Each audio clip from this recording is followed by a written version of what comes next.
আসসালামু আলাইকুম সবাইকে।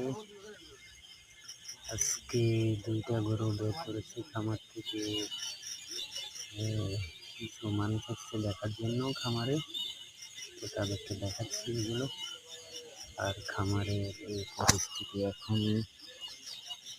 সবগুলা বাজারে এখনো তো নিয়ে যায় নাই, কালকে থেকে শুরু হবে বাজারজাত করা।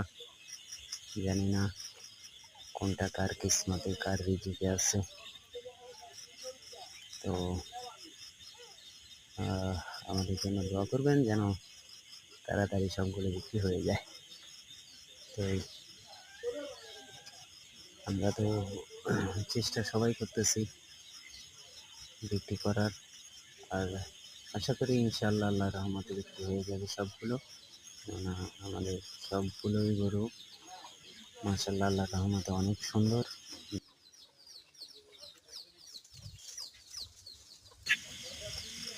দেখা যাক এবার আমরা কি করতে পারি, আমাদের কিসমতে কি আছে, কি রেখেছে আল্লাহ।